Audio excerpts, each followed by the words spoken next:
9th standard first ചാപ്റ്ററിലെ questions ആണ്. Priya bought a bag and a pair of slippers for 1100 rupees. The bag costs 300 rupees more than the slippers.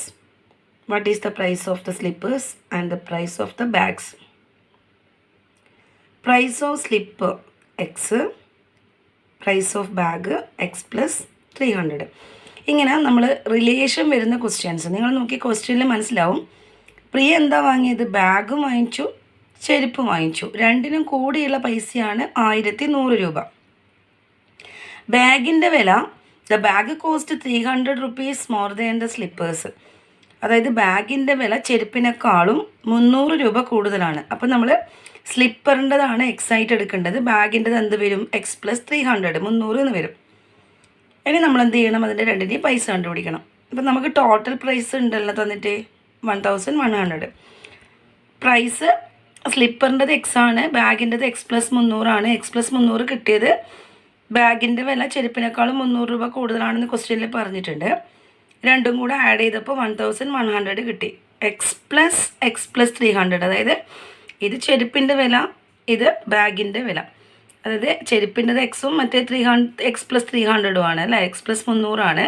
രണ്ടും കൂടെ കൂട്ടിയപ്പോൾ കിട്ടിയത് എത്രയാണ്? 1100. എക്സും കൂട്ടിയ 2x. ഈ 300 ഈക്വൽ ടുൻ്റെ അങ്ങോട്ടേക്ക് പോകുന്ന സമയത്ത് അത് -300 എന്നാവും. അങ്ങനെ 2x equal to 800. X equal to 800/2. ഇവിടെ ഇൻറ്റു ആണ്, 2 × x ആണ്. അപ്പോൾ ഇത് ഈക്വൽ ടുൻ്റെ അപ്പുറം വരുമ്പോൾ എന്താവും? 2 എന്ന് വരും. അങ്ങനെ അത് 400 rupees വരും. ഇപ്പോൾ പ്രൈസ് ഓഫ് സ്ലിപ്പർ 400 ആകുമ്പോൾ നമുക്കറിയാം ബാഗിൻ്റെ വില 300 രൂപ കൂടുതലായതുകൊണ്ട് അത് 700 രൂപയായിരിക്കും. Next question. The sum of 2 numbers is 26 and their difference is 4. What are the numbers? എന്താ പറയുന്നത്? 2 നമ്പർ ഉണ്ട്, അതിൻ്റെ സം എത്രയാണ്? രണ്ടും കൂടെ കൂട്ടിയപ്പോൾ 26 ആണ്. അതിൻ്റെ വ്യത്യാസം എത്രയാണ്? 4 ആണ്. The sum of 2 numbers is 26. 2 സംഖ്യകൾ കൂട്ടിയാൽ 26ഉം 2 സംഖ്യകൾ കുറച്ചാൽ 4ഉം കിട്ടിയാൽ അത് ഏതൊക്കെ സംഖ്യകളാണ്? നമ്മൾ എന്തെടുക്കുക? 2 സംഖ്യകളിൽ നിന്ന് പ്രത്യേകം പറഞ്ഞിട്ടുണ്ട്. ഇവിടെ ബന്ധമൊന്നുമില്ല അല്ലേ, ഒന്നിനേക്കാൾ 100 കൂടുതലാണെന്നോ 300 കൂടുതലാണെന്നോ ഒന്നും പറഞ്ഞിട്ടില്ല. അപ്പോൾ രണ്ടും 2 ടൈപ്പുള്ള ക്വസ്റ്റ്യൻ എന്താണ് സാധനങ്ങളിൽ നിന്ന് മാത്രമേ പറഞ്ഞിട്ടുള്ളൂ. അപ്പോൾ തമ്മിലൊരു ബന്ധവും ഇല്ല. അതുകൊണ്ട് തന്നെ നമുക്ക് എന്ത് ചെയ്യാം? 2 ചരങ്ങൾ യൂസ് ചെയ്യാം, 2 വേരിയബിൾ യൂസ് ചെയ്യാം. ഒന്ന് എക്സ്, ഒന്ന് വൈ. ബന്ധത്തിൽ വരുമ്പോൾ മാത്രം, അതായത് നേരത്തെ നമ്മുടെ ക്വസ്റ്റ്യൻ ഉണ്ടായിരുന്നു, എന്താണ് പറഞ്ഞിട്ടുള്ളത്? Bag cost 300 rupees more than the slippers ആണ്, ചെരുപ്പിനേക്കാളും 300 രൂപ കൂടുതലാണെന്ന് പറഞ്ഞിട്ടുണ്ടായിരുന്നു. പക്ഷെ ഇപ്പം എന്തില്ല, അങ്ങനെയുള്ള ഒരു ബന്ധം, അതായത് 2 നമ്പറും തമ്മിൽ ഒന്നിനേക്കാൾ മറ്റേത് എത്ര കൂടുതലെന്നോ അങ്ങനെയൊന്നും ഒരു ക്വസ്റ്റ്യനിലൊന്നും പറഞ്ഞിട്ടൊന്നുമില്ല. 2 സംഖ്യകൾ കൂട്ടിയാൽ ഒരു നമ്പർ തന്നിട്ടുണ്ട്, കുറച്ചാൽ വേറെ ഒരു നമ്പർ തന്നിട്ടുണ്ട്, അത്ര മാത്രമേ ഉള്ളൂ. അപ്പോൾ ഇങ്ങനെയുള്ള ക്വസ്റ്റ്യൻ വരുമ്പോൾ നമുക്ക് എന്ത് ചെയ്യാം? 2 സംഖ്യകൾ എക്സ് വൈ ആയിട്ട് തന്നെ എടുക്കാം. രണ്ടും കൂടെ പ്ലസ് ചെയ്തപ്പോൾ 26 ആണ്, മൈനസ് ചെയ്തപ്പോൾ 4 ആണ്. അപ്പോൾ നമുക്ക് എന്ത് ചെയ്യാം? ഇത് ഇങ്ങനെ 2 ഇക്വേഷൻ ഫോം ചെയ്താൽ നമ്മൾ പിന്നെ വേണ്ടത് അതിന് പേര് കൊടുക്കലാണ്. ആദ്യത്തേന് 1 എന്നും രണ്ടാമത്തേന് 2 എന്നും പേര് കൊടുക്കാം. ആ കൊടുത്തു കഴിഞ്ഞതിന് ശേഷം പിന്നെ നിങ്ങൾ ചെയ്യേണ്ടത് ഈ 1, 2 എന്ന് പറയുന്ന ഇക്വേഷൻ അതെന്ത് ചെയ്യുക? പ്ലസ് ചെയ്യുക. രണ്ടും കൂടെ പ്ലസ് ചെയ്യുക. പ്ലസ് ചെയ്യുമ്പോൾ നമ്മൾ പ്ലസ് ചെയ്യാനിട്ട് കഴിഞ്ഞാൽ പ്ലസ്സും ചെയ്യാം മൈനസും ചെയ്യാം കേട്ടോ. കാരണം ഇവിടെയുള്ള ക്വസ്റ്റ്യൻ്റെ നമുക്ക് രണ്ടും ഒരുപോലെ ചെയ്യാം. മൈനസ് ചെയ്താലും കിട്ടും, പ്ലസ് ചെയ്താലും കിട്ടും. അപ്പോൾ നിങ്ങൾക്ക് ഇതിൻ്റെ കൂടുതൽ ക്വസ്റ്റ്യൻസ് ചെയ്യുമ്പോൾ അതിൻ്റെ ടെക്നിക്ക് മനസ്സിലാവും. അതായത് എലിമിനേഷൻ മെത്തേഡ്. നമുക്ക് ഒരു എക്സോ ഒരു വൈയോ നമുക്ക് കട്ടാക്കണം. അതായത് നമുക്ക് നേരത്തെയൊക്കെ ചെയ്യുന്ന സമയത്ത് എക്സിൻ്റെ വില മാത്രമേ നമ്മൾ കിട്ടൂ, അവിടെ വൈ ഇല്ലല്ലോ. അപ്പോൾ ഇപ്പോൾ എക്സും വൈയും വന്നാൽ നമ്മൾ എന്ത് ചെയ്യണം? ഒന്നിക്ക് എക്സിനെ കളയണം അല്ലെങ്കിൽ വൈനെ കളയണം. എന്നിട്ട് മാത്രമേ ഒന്നിനെ കളഞ്ഞിട്ട് ഒന്നിൻ്റെ വില കണ്ടെത്തുന്ന രീതിയാണ് നമ്മളിപ്പോൾ ചെയ്യാൻ പോകുന്നത്. അപ്പോൾ ഇവിടെ ഇപ്പം ഞാൻ പ്ലസ് ചെയ്യുന്നത് കാരണം ഇവിടെ ഇപ്പോൾ വൈ എന്നുള്ളത് ഒന്ന് നെഗറ്റീവ് വന്നത് പോസിറ്റീവാണ്, അതുകൊണ്ടാണ് പ്ലസ് ചെയ്തത്. ഇനി നമ്മൾ ചിലപ്പോൾ കുറച്ച് കഴിയുമ്പോൾ ക്വസ്റ്റ്യൻ ചെയ്യുമ്പോൾ നമ്മൾ മൈനസാണ് ചെയ്യാം. മൈനസ് ചെയ്താലും ഈ ആൻസറും മൈനസ് ചെയ്താലും കിട്ടും കേട്ടോ.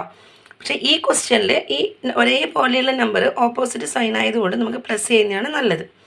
അപ്പോൾ 2x-ഉം 2x-ഉം എക്സും 2x വരും. വൈയും മൈനസ് വൈയും എന്താവും? 0. നമുക്കറിയാം ഒരേ നമ്പർ പോസിറ്റീവും നെഗറ്റീവും ആണ്, അത് 0 ആവും. പിന്നെ 26ഉം 4ഉം 30 വരും. അങ്ങനെ 2x ഈക്വൽ ടു 30 എന്ന് വരും. 2x 30 എന്ന് പറഞ്ഞാൽ x ഈക്വൽ ടു 30/2. അപ്പോൾ നമുക്ക് എന്ത് കിട്ടി? 15 എന്ന് കിട്ടി. അപ്പോൾ ഫസ്റ്റ് നമ്പറാണ് 15. നമുക്കറിയാം എക്സ് അല്ലേ നമ്മുടെ ഫസ്റ്റ് നമ്പർ 15. പിന്നെ സെക്കൻഡ് നമ്പർ എന്ത് കിട്ടും? നമുക്കറിയാം രണ്ടും കൂടെ കൂട്ടിയപ്പോൾ എന്ന് പറഞ്ഞിട്ട് നമ്മളൊരു ഉത്തരം കണ്ടെത്തിയല്ലോ. രണ്ടും കൂടെ കൂട്ടിയപ്പോൾ 26 കിട്ടിയുന്നുണ്ട്. അപ്പോൾ 26 നമ്മൾ എന്ത് ചെയ്താൽ മതി? മറ്റേ നമ്പർ കുറച്ചാൽ മതി 11 കിട്ടും. അല്ലെ ഇപ്പോൾ ഫസ്റ്റ് നമ്പർ 15, 15 11 കുറച്ചാലാണ് 4 കിട്ടുക എന്നുള്ളതും നമുക്കറിയാം. Next, the perimeter of A rectangle is 40 cm and one side is 8 cm longer than the other. Perimeter എന്ന് പറയുന്നത് 40 ആണ്, അത് ഒരു സൈഡ് മറ്റേതിനേക്കാളും 8 കൂടുതലാണ്. അങ്ങനെ ക്വസ്റ്റ്യനൊക്കെ ഉണ്ടാവും. അപ്പം നമുക്ക് ഇവിടെ എക്സും വൈയും എടുക്കണ്ട, കാരണം തമ്മിൽ എന്തുണ്ട്, അവിടെ നമുക്ക് ക്വസ്റ്റ്യൻ തമ്മിൽ ഒരു റിലേഷൻ തന്നിട്ടുണ്ട്. Calculate the length of the sides. എന്ത് ചെയ്യണം, നമ്മൾ അതിൻ്റെ സൈഡ്സിൻ്റെ മെഷർമെൻറ്റ് കണ്ടുപിടിക്കണം. നമ്മൾ എന്തെടുക്കും, നമുക്കറിയാം റെക്റ്റാങ്കിളിന് 2 സൈഡാണ് അല്ലേ, ചതുരത്തിന് 2 വശങ്ങളാണ് ഉണ്ടാവുക. നീളവും ഉണ്ടാവും, വീതിയും ഉണ്ടാവും. വീതി എപ്പോഴും കുറഞ്ഞതായിരിക്കും, നീളം കൂടിയതായിരിക്കും. അപ്പം നമുക്ക് ചെറിയ വശം, ഷോർട്ടർ സൈഡ്, ചെറിയ വശം എന്ന് പറയുന്നത് എക്സ് ആയിട്ട് എടുക്കാം, വലിയ വശം എന്ന് പറയുന്നത് x+8 എടുക്കാം. കാരണം ഒന്ന് മറ്റേതിനേക്കാളും 8 കൂടുതലാണെന്ന് പറഞ്ഞിട്ടുണ്ടല്ലോ, അതുകൊണ്ടാണ് നമ്മൾ അങ്ങനെ എടുക്കുന്നത്. അപ്പോൾ ഷോർട്ടർ സൈഡ് എന്ന് പറയുന്നത് എക്സ്, അതായത് ചെറിയ വശം എക്സും വലിയ വശം x+8. പെരിമീറ്റർ എന്ന് പറയുന്നത് നമ്മുടെ ക്വസ്റ്റ്യനിൽ തന്നിട്ടുണ്ട് 40 ആണ്. പെരിമീറ്റർ എന്ന് പറഞ്ഞാൽ നമുക്കറിയാം പുറമേയുള്ള വശങ്ങൾ ആഡ് ചെയ്ത് കിട്ടുന്നതിനാണ് എന്ത് പറയുക, പെരിമീറ്റർ എന്ന് പറയാം. അതായത് ചതുരത്തിൻ്റെ പെരിമീറ്റർ എന്ന് ചുറ്റളവ് എന്ന് പറയും. ചതുരത്തിൻ്റെ ചുറ്റളവ് എന്ന് പറയുമ്പോൾ അതിന് 2 സൈഡ് ഒരുപോലെ ഉണ്ടാവും അല്ലേ, 2 സൈഡ് ഒരുപോലെ ഉണ്ടാവും, മേലത്തെയും താഴത്തെയും ഒരുപോലെ ഉണ്ടാവും. അപ്പം നമുക്ക് അതിൻ്റെ കാണാൻ വേണ്ടിയിട്ട് അതെല്ലാം നമുക്ക് ആഡ് ചെയ്താൽ മതി. അല്ലെങ്കിൽ 2 × L+B യൂസ് ചെയ്യാം. 2 × L+B എന്ന് പറയുന്ന ഇക്വേഷനും നമുക്ക് യൂസ് ചെയ്യാം. ഇതിപ്പോൾ നമ്മുടെ റെക്റ്റാങ്കിൾ ആണെങ്കിൽ ഇവിടെ എക്സ്, ഇവിടെ എക്സ്, ഇത് ഞാൻ x+8, 8 കൂടുതലെന്ന് പറയുമ്പോൾ ഇതും തന്നെ ആയിരിക്കും x+8 ആയിരിക്കും. അപ്പോൾ 2 × L+B എന്ന് പറയുന്ന ഇക്വേഷൻ എടുക്കുക. അല്ലെങ്കിൽ നമ്മൾ എന്ത് ചെയ്താൽ മതി, x+8 മൊത്തം ആഡ് ചെയ്താൽ നമുക്ക് എന്ത് കിട്ടും, 14 കിട്ടുമെന്ന് നമ്മുടെ ക്വസ്റ്റ്യനിൽ പറഞ്ഞിട്ടുണ്ട്. ഇനി X, 1x, 2x, 3x, 4x ഇട്ട് പിന്നെ 8 16 കിട്ടി, equal to 40. 4x equal to, അതായത് എക്സിന് ഇവിടെ വെക്കുക, നമ്പർ അങ്ങോട്ടേക്ക് മാറ്റുക, -10. എല്ലാ സ്റ്റെപ്പും ഒരുപോലെ തന്നെ, നമ്മൾ മുന്നേ ചെയ്ത സ്റ്റെപ്പും അങ്ങനെ തന്നെയാണ്. 40 നിന്ന് 16 കുറച്ച് 24 കിട്ടും. അങ്ങനെ എക്സ് കാണുമ്പോൾ നമ്മൾ 24/4 16 അല്ലേ, 24/4 6. അതായത് നമുക്ക് വീതിയാണ് 6 കിട്ടിയത്, ചെറുത് 6 കിട്ടി. അപ്പോൾ വലുത് എന്തായിരിക്കും, അതിനേക്കാൾ 8 കൂടുതൽ, അപ്പോൾ 14 ആയിരിക്കും, 14 ആണ് കിട്ടുക. A wire 3.5 meters long is to be cut into 2 pieces with one piece bent into a square and the other into an equilateral triangle. The length of the sides of both must be the same. How should the wire be cut? നോക്കിക്കോ, നിങ്ങളിവിടെ നമുക്കറിയാം, അതായത് ഒരു വലിയ വയറുണ്ട്, ഇത്രയും വലിയ വയറുണ്ട്, അതിൻ്റെ 3.5 metre നീളമാണുള്ളത്. അപ്പോൾ ഈ 3.5 മീറ്റർ ഉള്ള, ഇത് 3.5 മീറ്റർ ആണെന്ന് വിചാരിക്കുക. 3.5 മീറ്റർ ഉള്ളത് എന്ത് ചെയ്തു, ഞാൻ കട്ട് ചെയ്തു. എന്തുകൊണ്ടൊന്ന് വലുതും ചെറുതായിട്ടാക്കുന്നത്, ഒന്നിനെ കൊണ്ട് ഞാൻ സ്ക്വയറാണ് ഉണ്ടാക്കുന്നത്, മറ്റേതിനെ കൊണ്ട് ഞാൻ എന്ത് ചെയ്യുന്നു, ഒരു ഈക്വൽ ട്രയാങ്കിൾ. ഇതൊരു സമചതുരമാണ്, ഇതൊരു സമഭുജ ത്രികോണമാണ്. അപ്പം അതിൻ്റെ അതായത് ഇതിനെ ഇപ്പം 2 ആണെങ്കിൽ, എല്ലാ സൈഡും 2 ആണെങ്കിൽ ഇവിടെയും എന്ത് തന്നെ ആയിരിക്കണം, 2 തന്നെ ആയിരിക്കണം. അപ്പോൾ ഇവിടെ 2 ഇത് 6 കിട്ടും, ഇവിടെ 2 ഇത് 8 കിട്ടും അല്ലേ. അപ്പം നമുക്ക് ഇവിടെ ഇത്ര വരെ 8 ആയിരിക്കും, ഇവിടെ ഇത്ര വരെ 6 ആയിരിക്കും. അതുകൊണ്ടാണ് ഒരു പീസ് ലേശം ചെറുതാക്കിയത് കേട്ടോ. അത് നമുക്ക് കറക്റ്റായിട്ട് നമുക്കിപ്പോൾ പറയാൻ പറ്റില്ല, നമുക്ക് നോക്കാം എങ്ങനെയാണെന്ന്. അപ്പോൾ ഇതെല്ലാം ഇവിടെ ഇപ്പോൾ 4x ഉണ്ടാവുക, ഇവിടെ ഇപ്പോൾ 3x ഉണ്ടാവുക. അപ്പോൾ ഇതിൻ്റെ ടോട്ടൽ വയർ ലെങ്ത്ത് എന്ന് പറയുന്നത് നമ്മുടെ ഈ 4x 3x കൂട്ടിയാൽ കിട്ടുന്നത്, അതായത് നമ്മൾ ഈ ഇത്രയുള്ള വയർ മുറിച്ചിട്ടാണല്ലോ ഇതുണ്ടാക്കിയത്, ഈ കഷ്ണത്തോണ്ട് ഇത് ഉണ്ടാക്കിയിട്ടുണ്ട്.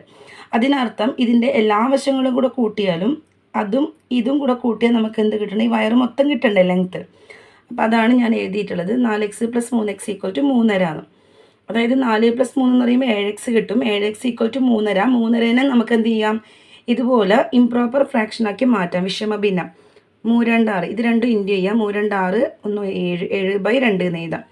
എക്സ് കാണുമ്പോൾ ഇവിടെ 7/2 ഉണ്ട്, ഈ 7 താഴോട്ടേക്കാണ് പോവുക, അങ്ങനെ ഈ 7 കട്ടാവും. അപ്പോൾ അരാന്ന കിട്ടുക. എക്സ് താഴെയാണ് 2 ഉള്ളത്, അപ്പോൾ മേലെ നമ്മൾ 1 എന്നാണ് സങ്കല്പിക്കുക. അപ്പോൾ x = അര. അപ്പോൾ അര എന്ന് പറയുമ്പോൾ അര 4 ചേർന്നാൽ അത് 2 മീറ്റർ ആവും. അര 1 1.5, അതായത് അരയും 3 കൂട്ടിക്കഴിഞ്ഞാൽ 1.5 കിട്ടും. അപ്പോൾ നമ്മൾ എവിടെ വെച്ചിട്ടാണ് കട്ട് ചെയ്തിട്ടുണ്ടാവുക, സ്ക്വയറിന് കട്ട് ചെയ്യാൻ 2 മീറ്ററും മറ്റേ നമ്മുടെ ട്രയാങ്കിളിന് വേണ്ടിയിട്ടുള്ള സമഭുജ ത്രികോണത്തിന് 1.5 മീറ്ററും വെച്ചിട്ടാണ് കട്ട് ചെയ്തിട്ടുണ്ടാവുക. അപ്പോൾ നമ്മുടെ ഇതെന്ത് കിട്ടി, നമുക്കിത് 2 മീറ്ററും ഇത് 1.5 മീറ്ററും, ടോട്ടൽ 3.5 ആണുള്ളത്. ഇങ്ങനത്തെ ക്വസ്റ്റ്യൻസൊക്കെ എല്ലാവരും നന്നായിട്ട് ചെയ്ത് പഠിക്കുക. Okay, bye.